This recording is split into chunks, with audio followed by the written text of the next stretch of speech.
Ya,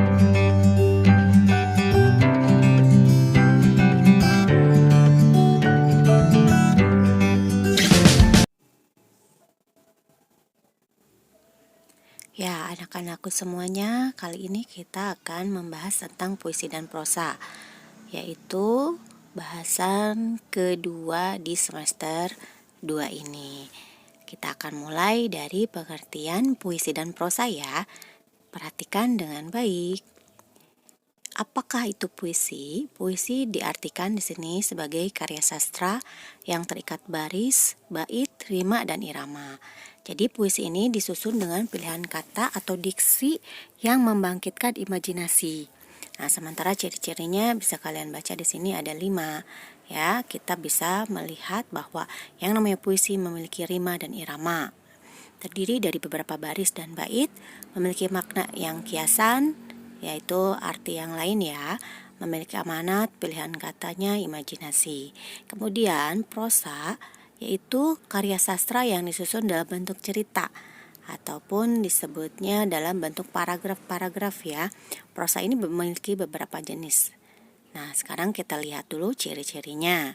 Sama ya, puisi dan prosa sama-sama memiliki amanat. Kemudian kita lihat, puisi itu terbagi menjadi 2 jenis, puisi lama dan puisi baru. Puisi lama ini kalian bisa ingat kembali materi di kelas 5, yaitu pantun dan syair. Oke, kemudian kalau puisi baru seperti di sini dicontohkan, ayahku, rambut yang memutih, peluh tak harap jasa, betapa besar jasamu untuk keluarga. Nah, puisi baru ini merupakan jenis puisi yang bebas dan tidak terikat oleh aturan tertentu. Misalkan aturan jumlah kata, suku kata, baris, ritme, ataupun jumlah bait. Bahkan puisinya ada yang bentuknya seperti pohon ataupun berbentuk seperti benda-benda dalam kehidupan kita sehari-hari. Oke, kita lanjut ke prosa. Prosa ada 2 jenis ya, ada 2 macam, yaitu prosa fiksi dan prosa non-fiksi. Prosa fiksi terbagi menjadi dongeng, novel, serta cerpen. Nah, dongeng ini terbagi menjadi beberapa macam lagi. Salah satunya di situ ada mitos, legenda, sage, jenaka, ya.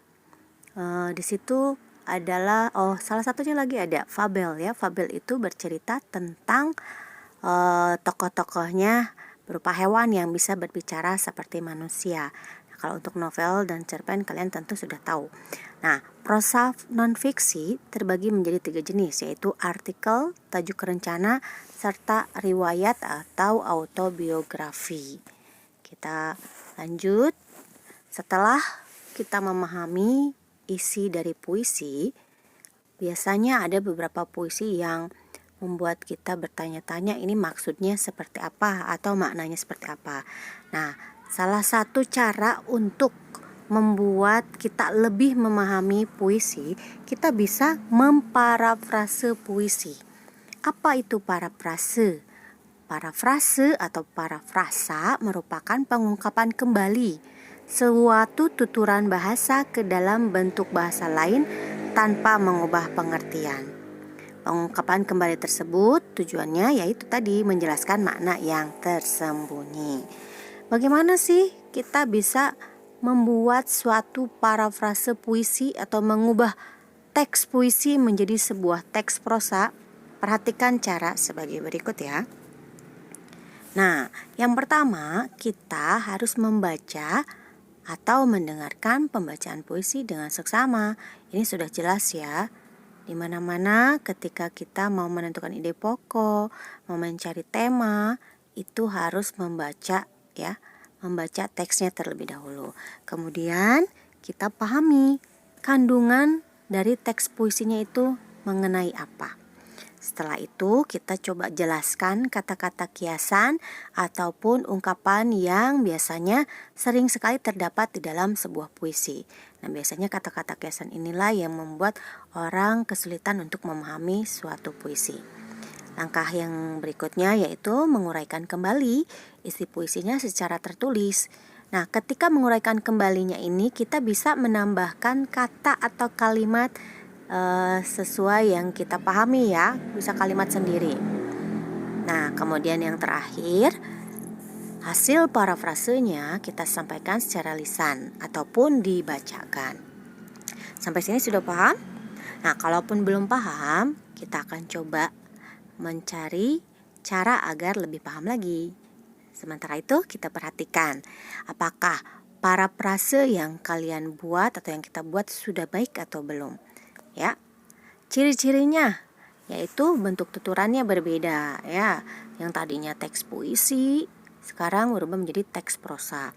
Tetapi makna tuturannya tetap sama. Makna atau kandungan dari teks puisi, teks prosa itu sama. Substansinya atau isinya tidak berubah, hanya bahasa atau cara penyampaiannya yang berbeda. Coba kita lihat, di sini ada contoh parafrase dari puisi karya Chairil Anwar.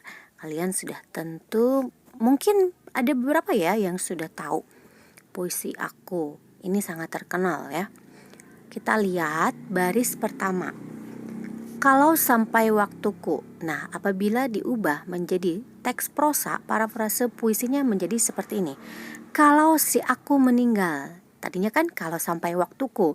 Di sini definisikan sebagai kalau si aku meninggal. Ku mau tak seorang kan merayu, tidak juga kau. Ia menginginkan jangan ada seorang pun yang bersedih, bahkan juga kekasih atau istrinya.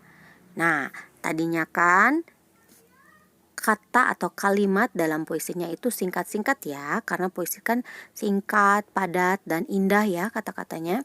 Kita ubah menjadi sebuah teks prosa, kita tambahkan kalimat yang pasti kandungannya atau isinya tetap sama, seperti itu. Kita coba puisi yang satu lagi. Ini ada generasiku. Kita coba lihat baris 1, kala mentari bersinar terang. Bisa kita tambahkan parafrasenya, aku sedang tertidur nyenyak. Ini tidak ada ya di dalam puisi, tetapi kita bisa tambahkan karena kita akan buat parafrasenya menjadi sebuah teks prosa. Nah, baris 1-nya ditambahkan lagi, manakala mentari bersinar terang. Kemudian baris kedua bisa kalian lihat, menerangi alam maya. Yang ini ya, menerangi alam maya. Nah, kita bisa lihat barisnya, sinarnya menerangi alam maya. Di sini seperti itu. Oke, baris ketiga, cerah curianya dunia ini. Ya, lihat di parafrasenya, aku merasakan cerah cerianya dunia ini. Nah, kalau sudah bisa, kita coba latihan parafrase ya. Parafrase puisinya tentunya kalian akan sedikit kesulitan kalau tidak memperhatikan contoh parafrase 2 puisi yang tadi sudah Ibu Alfi jelaskan. Oke, kalau sudah bisa, silakan nanti cek lagi videonya dari awal supaya lebih paham ya. Sampai sini saja anak-anakku semuanya. Semoga penjelasan dari Ibu membuat kalian lebih paham. Apabila belum paham silakan bertanya. Jangan malu untuk bertanya ya. Oke, sampai bertemu di pertemuan berikutnya.